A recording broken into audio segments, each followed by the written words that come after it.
चलिए, पिछला वीडियो में देखे थे वोल्टेज सोर्स के बारे में, है ना। तो वोल्टेज सोर्स में आइडियल भी देख लिए थे, वोल्टेज सोर्स में प्रैक्टिकल भी देख लिए थे, ठीक है। अब देखेंगे एक्टिव एलिमेंट्स इंडिपेंडेंट के अंदर करंट सोर्स में फिर से दोनों देखेंगे। जिस तरह से वोल्टेज सोर्स को किए उसी तरह से करंट सोर्स को करेंगे। तो करंट सोर्स में आइडियल भी देखेंगे, करंट सोर्स प्रैक्टिकल भी देखेंगे, ठीक है। तो अगला क्या हो जाएगा, हेडिंग करंट सोर्स, ठीक है। तो सेकेंड क्या हो जाएगा, इसको थोड़ा बड़ा कर लेते हैं, करंट सोर्स, ठीक है। करंट सोर्स हो जाएगा, ठीक है। तो करंट क्या होता है, बेसिकली करंट क्या होता है, rate of flow of charge. 12th में पढ़े होंगे, rate of flow of charge. और बेसिक में बताए थे, है ना, करंट कैसे आता है वो सारा डिटेल में बताए थे। वोल्टेज कैसे आता है, करंट कैसे आता है, चार्ज का क्या कंट्रीब्यूशन होता है, पावर कहाँ से आता है, एनर्जी कहाँ से आता है, तो वो सारा फर्स्ट या सेकेंड वीडियो में बताए थे, ठीक है। तो इस करंट को क्या बोलते हैं, rate of flow of charge को क्या बोलते हैं, करंट बोलते हैं। अब यही rate of flow of charge को इंडिपेंडेंटली लॉन्ग टाइम के लिए चार्ज को फ्लो करते रहता है, तो उसको कहते हैं करंट सोर्स। सोर्स क्या करता है, प्रोवाइड करता है एनर्जी। तो हमेशा के लिए चार्ज क्या करेगा, फ्लो करते रहेगा, तो उसको बोलते हैं करंट सोर्स बोलते हैं, ठीक है। तो हम लोग rate of flow of charge को क्या बोलते हैं, आई से करंट को आई से डिनोट करते हैं। तो आई बराबर रेट मतलब हो गया dt के रिस्पेक्ट में, टाइम के रिस्पेक्ट में, और फ्लो ऑफ चार्ज मतलब क्या हो गया, चार्ज को किससे संकेत करते हैं, q से। तो q से डिनोट करते हैं, तो डी आई बराबर D Q by D T, या सिंपल में आई बराबर q अपॉन टी याद करते हैं हम लोग, ठीक है। वहाँ वोल्टेज सोर्स में कहाँ आया था, v बराबर डी डब्ल्यू बाई क्यू। यहाँ पर I बराबर क्या करते हैं हम लोग, क्यू बाई टी, ठीक है। तो पहला चीज़ हो गया इसका डिफिनेशन। दूसरा चीज़, ठीक है, उसी तरह से जैसे उसका उसमें पढ़े थे, हाँ, इसका क्या होगा, यूनिट्स क्या हो जाएगा इसके अनुसार से, कूलम पर टाइम का क्या होता है, सेकेंड। तो क्यू किससे हो, चार्ज से लिख लीजिएगा, टी क्या है, टाइम है, आई क्या है, करेंट है, ठीक है। सेकेंड देखते हैं यूनिट्स। तो यूनिट्स क्या होता है, करंट का यूनिट्स होता है एम्पियर। क्या होता है, एम्पियर। इस चीज़ को हमको इंडिकेट करते हैं क्या, ए से। किससे करते हैं, ए से, या ए कहीं कहीं ए एम पी भी देखिएगा, कहीं कहीं ए एम पी भी देखिएगा। ए से कर दीजिए या एम्पियर से ए एम पी से कर दीजिए, ठीक है। या दूसरा क्या लिख सकते हैं यहाँ से, कूलम पर सेकेंड। अब सेकेंड को भी एस से सिर्फ डिनोट करते हैं या एस ई सी से भी लिखते हैं, ठीक है। तो अपने अनुसार से जो लिखते हैं, जो लिखना है। फिर तीसरा है रेंज। रेंज क्या क्या होगा, कहाँ से कहाँ तक इसको लेते हैं करंट सोर्स को, करंट को। तो माइक्रो एम्पियर हो गया, है ना, एम्पियर होता है ना इसका unit, micro ampere, milli ampere, ampere, kilo ampere, ठीक है। मेगा एम्पियर तक नहीं जाते हैं। तो प्रैक्टिकली, है ना, 10⁻⁻6 माइक्रो, 10⁻⁻3 एम्पियर माइक्रो मिली, और एम्पियर तो एम्पियर रहेगा, किलो को 10⁻³ एम्पियर, किलो को 10⁻³ से। तो ये हो गया रेंज। फिर तीसरा पढ़े थे सिंबल, उसमें चौथा, सर किस पे थे, तीसरा हो गया था, चौथा हम लोग पढ़े थे उसमें सिंबल। तो सिंबल्स कैसे रिप्रेजेंट करते हैं, तो देखिए, आई अगर छोटा आई सिंबल रहेगा तो ये होता है इंस्टेंटेनियस वैल्यू, या instant value at any instant को इंस्टेंटेनियस वैल्यू बोलते हैं, इंस्टेंटेनियस वैल्यू, ठीक है। तो इसका मीनिंग क्या होता है, वैल्यू एट एनी इंस्टेंट, कोई इंस्टेंट पर वैल्यू लेना है, मतलब t बराबर 2 सेकेंड, t बराबर 3 सेकेंड पर आई क्या होगा, तो उसको डिनोट करते हैं छोटा आई से। कैपिटल आई को डीसी, है ना, डीसी स्टडी स्टेट, या इसी को क्या बोलते हैं, एवरेज करंट को कैपिटल आई से, ठीक है। और आई पे बार कर देंगे तो ये किस में यूज होता है, एसी फेजर में। किस में होता है, एसी फेजर में होता है। मतलब आई में वैल्यू भी है और इसमें डायरेक्शन भी है, ठीक है, एंगल भी रहता है। फिर चौथा हो जाता है आई ऑफ टी। ये क्या होता है? Function of T. तो ये टी के साथ क्या होता है? चेंज होते रहता है करेंट, तो इसको आई ऑफ टी बोलते हैं, तो फंक्शन ऑफ टी बोलते हैं, ठीक। तो इतना सिम्बॉल्स होता है जैसे वोल्टेज सोर्स में था, ठीक है। फिर सर्किट सिंबल क्या क्या होता है? पांचवा चीज सर्किट सिंबल्स।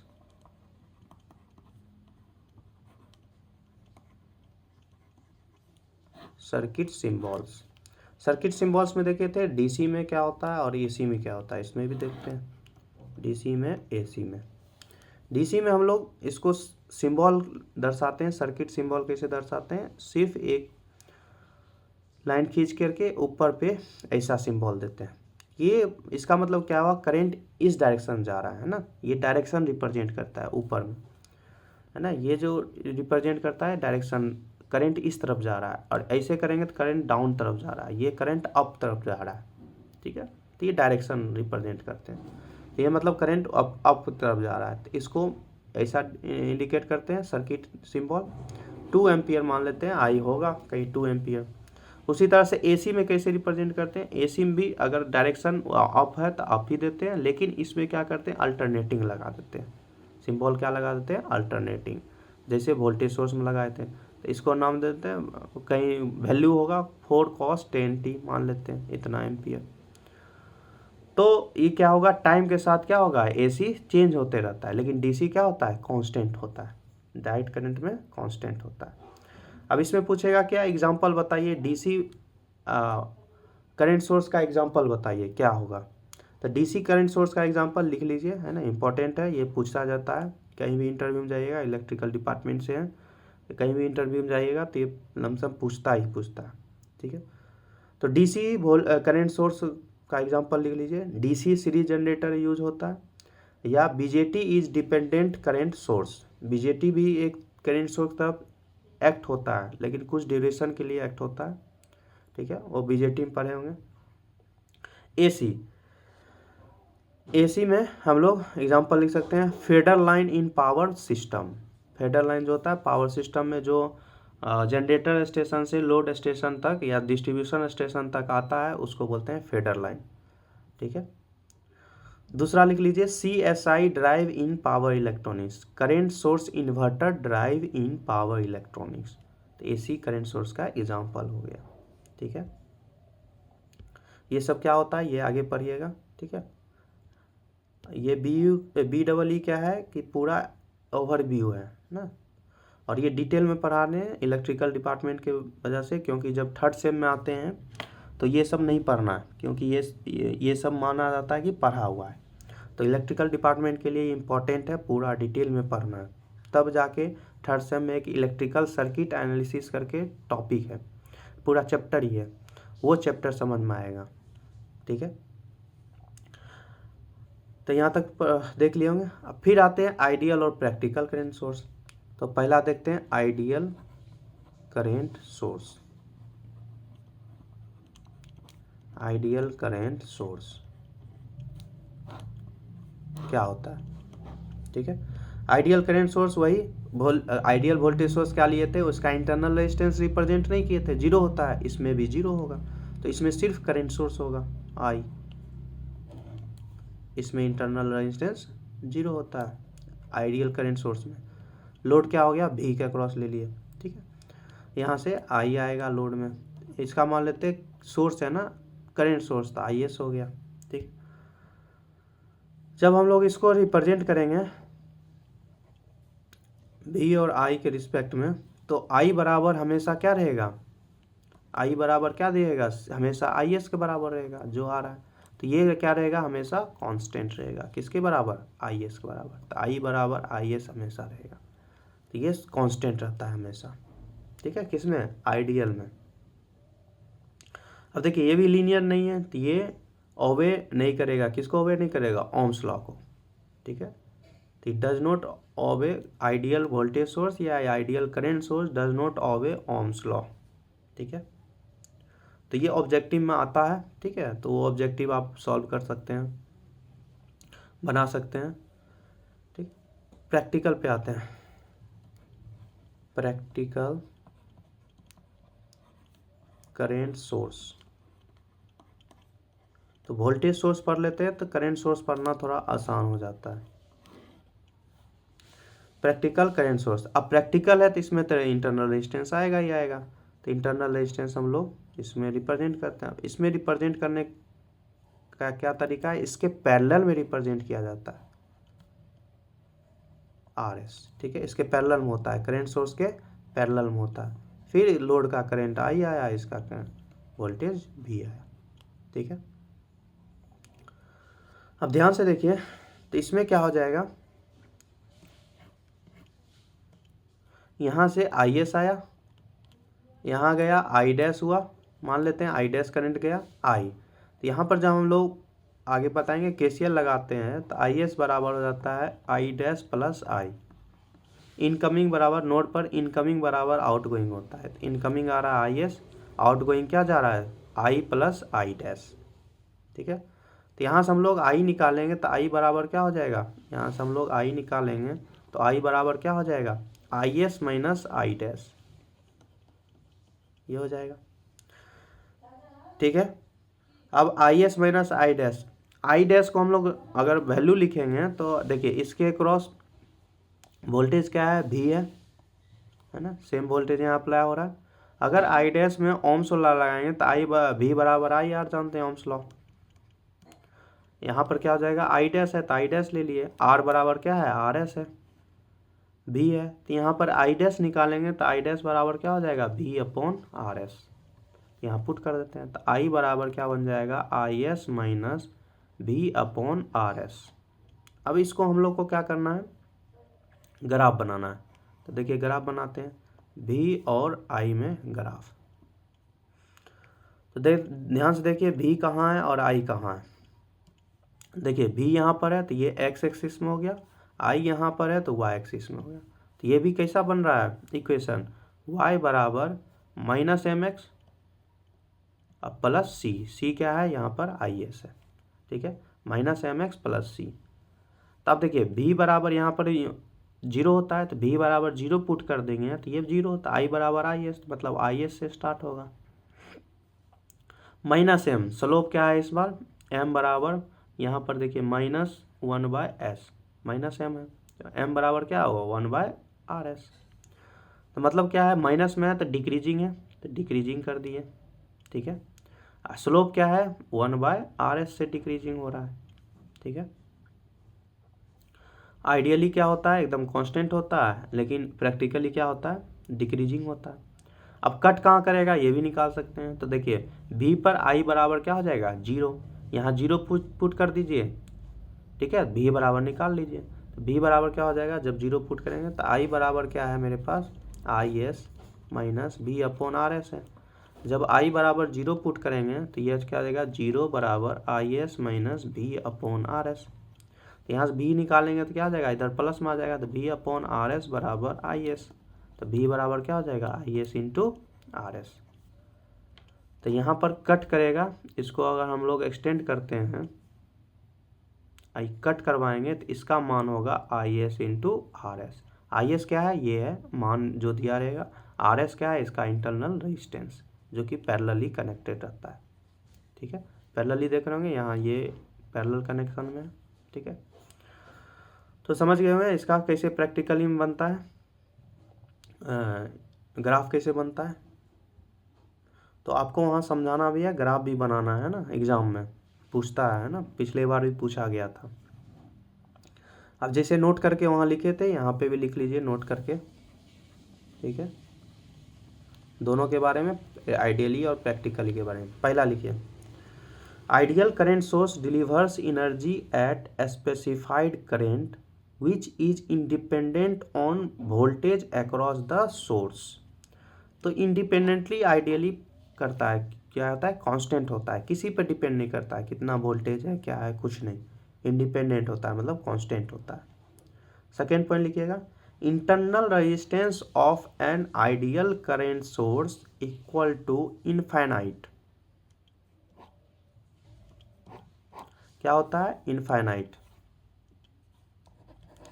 इंटरनल रेजिस्टेंस जो होता है इसमें आइडियली में, है ना, internal resistance of ideal current source, उसमें रेजिस्टेंस नहीं लिए थे, तो इसका मतलब क्या हुआ, उसका जो इंटरनल रेजिस्टेंस लिए थे इनफाइनाइट, इसीलिए ओपन हो जाता है। ठीक है, तीसरा पॉइंट लिखिए, practical current source delivers energy at specified current which depends on voltage across the source.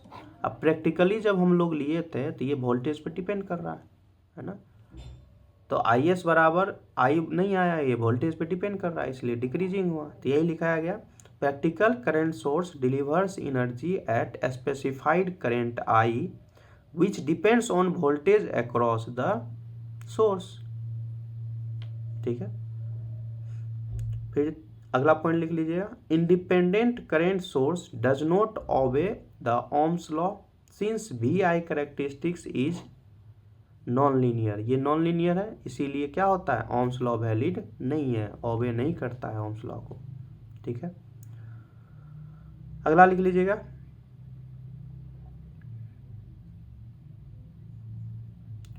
In practical system independent current source does not exist but dependent current source exist.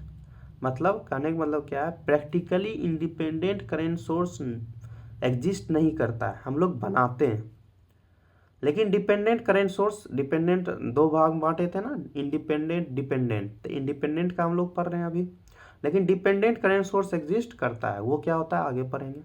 ठीक है, तो पॉइंट लिख लिए होंगे। तो पूछा जाता है कि प्रैक्टिकली एग्जिस्ट करता है करेंट सोर्स, तो बोलिएगा नहीं करता है, हम लोग बनाते हैं उसको। ठीक है, कैसे बनाते हैं वो आगे समझ में आएगा। फिर डिपेंडेंट करेंट सोर्स एग्जिस्ट करता है, तो हाँ करता है। ठीक है, आप सब मिला के पॉइंट एक लिखना है ना, पहला पॉइंट लिख लीजिएगा, है ना, वोल्टेज सोर्स करेंट सोर्स मिला के, ये हमेशा याद रखना है। पहला लिखिए, internal resistance of an ideal voltage source is equal to 0, जो लिखाए थे पिछले वीडियो में। लेकिन सेकेंड पॉइंट लिखिएगा, for an ideal volt meter internal resistance equal to infinite. Volt meter का इंटरनल रेजिस्टेंस क्या होता है, इनफाइनाइट। वोल्ट मीटर क्या होता है, मेजर करता है वोल्टेज को। ठीक है, तो उसका आइडियल वोल्ट मीटर का इंटरनल रेजिस्टेंस इनफाइनाइट होता है, जबकि वोल्टेज सोर्स का इंटरनल रेजिस्टेंस क्या होता है, 0 होता है। तीसरा पॉइंट नहीं, ये अलग से लिख लीजिएगा point, internal resistance of an ideal current source is equal to infinite, तुरंत बताए थे थोड़ा देर पहले। लेकिन अगला पॉइंट लिख लीजिएगा चौथा, for ideal ammeter internal resistance equal to 0।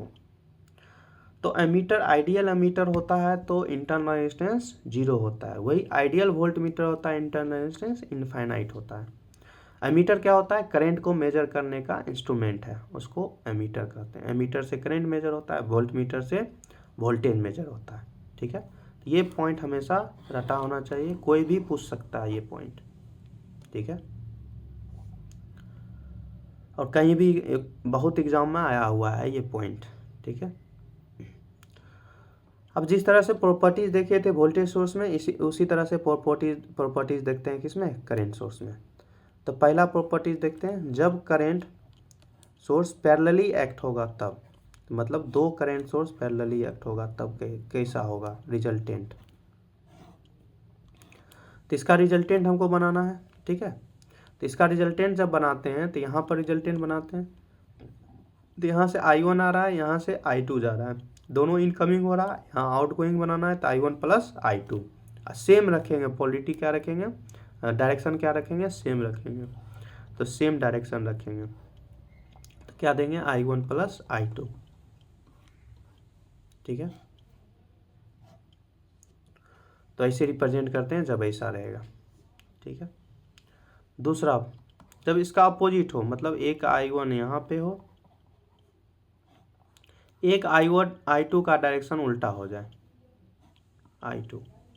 ठीक है, ऐसा डायरेक्शन हो, I1 ऐसा डायरेक्शन। ठीक है, तो इसमें दो केस बनेगा, या I1 ग्रेटर देन I2 होगा या I2 ग्रेटर देन I1 होगा। ठीक है, तो जब I1 ग्रेटर देन I2 लेंगे, ठीक है, तो I1 के अनुसार चलेगा। तो इसका जब हम लोग बनाएंगे तो सिंपली I1 का ले लेंगे डायरेक्ट रिजल्टेंट में डायरेक्शन जो I1 का है। अब रिजल्टेंट क्या बनेगा, I1 यहाँ से आ रहा है, यहाँ से I2 जा रहा है, तो I1 माइनस I2 होता है, I1 माइनस I2। ठीक है, दूसरा केस क्या हो सकता है, I2 greater than I1। I2 जैसे ही ग्रेटर देन I1 लेंगे तो डायरेक्शन किससे रिप्रेजेंट करेंगे, इससे। तो रिप्रेजेंट क्या हो जाएगा, जब I2 ग्रेटर देन I1 होगा, सेम चीज़ को रिप्रेजेंट करेंगे इससे, ये ऐसा हो जाएगा। लेकिन I2 ग्रेटर देन I1 है ना, तो I2 के अनुसार चलेगा, तो I2 माइनस I1 होगा। तो क्या हो जाएगा इसमें, I2 माइनस, इसका वैल्यू क्या आ जाएगा, I2 माइनस I1। समझ में आ गया होगा।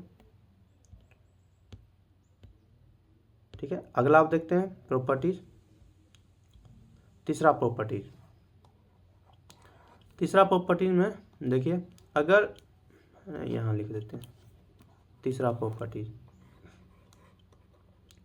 अगर करेंट सोर्स सीरीज में है, अभी तो पैरेलल में यूज कर रहे थे, करेंट सोर्स अगर सीरीज में है, इसको थोड़ा सा लाइन टेढ़ा हो गया, अगर सीरीज में है करेंट सोर्स, इसका I1 है, इसका I2 है, सीरीज में, तो क्या है, अगर सेम मैग्नीट्यूड है, सेम डायरेक्शन में है, तभी इसको लिख सकते हैं हम लोग, ये दोनों के अनुसार लिख सकते हैं। एक लेंगे करेंट सोर्स जिसका I1 बराबर क्या है, I2 है, और डायरेक्शन भी सेम है, तो इसको रिप्रेजेंट ऐसा कर देंगे, ये दोनों को हटा के ऐसा लिख सकते हैं। ठीक है, कब, जब I1 I2 का क्या हो, सेम मैग्नीट्यूड हो, इसमें कंडीशन होगा सेम मैग्नीट्यूड हो और एंड सेम डायरेक्शन, दोनों सेटिस्फाई करेगा तभी लिख सकते हैं ऐसा, same magnitude and same direction.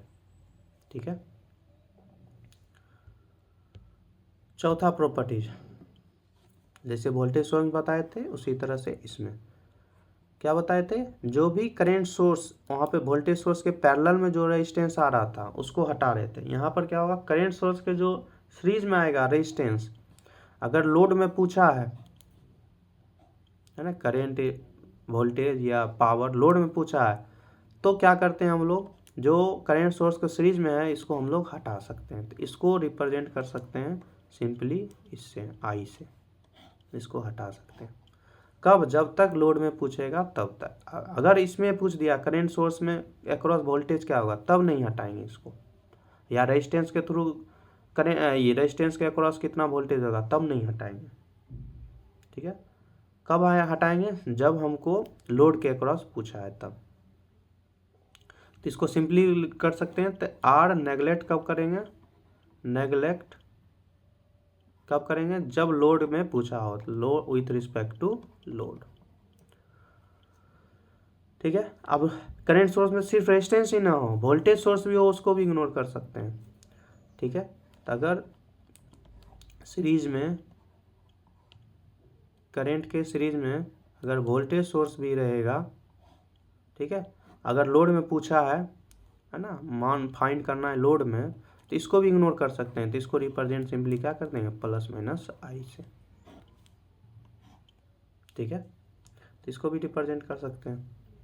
ठीक है, तो नेगलेक्ट करेंगे with respect to load, load में पूछेगा तभी नेगलेक्ट करेंगे, नहीं तो फिर जैसा है ये पूरा है वैसा ही यूज करना है। ऐसा क्यों करते हैं, क्योंकि कहीं कहीं कॉम्प्लेक्स सर्किट आता है तो इसको आसान बना देता है। जब इसको सॉरी ये प्लस माइनस ले ली, प्लस माइनस नहीं होगा, नहीं करंट सोर्स है ना, तो करंट सोर्स है तो यहाँ पर प्लस माइनस नहीं होगा, तो यहाँ पर क्या होगा, डायरेक्शन होगा, जो डायरेक्शन है ऐसा डायरेक्शन होगा। ठीक है, तो समझ में आ गया होगा, जब लोड के रिस्पेक्ट में पूछेगा तभी हटा सकते हैं, नहीं तो नहीं हटाए। तो करंट सोर्स ये पूरा डिटेल में आपको बताया, इतना आपको करिएगा तब जाके करंट सोर्स के बारे में अच्छा से जानकारी होगा। अच्छा लगा है तो शेयर भी कीजिए अपने दोस्त के साथ। ठीक है, सब्सक्राइब भी कर सकते हैं, बार बार जब भी हम अपलोड करेंगे आपको नोटिफिकेशन में आ जाएगा। सब्सक्राइब किए रहिएगा, बेल आइकन दबाइए रहेगा तो आपके खुद ब खुद आएगा नोटिफिकेशन। ठीक है।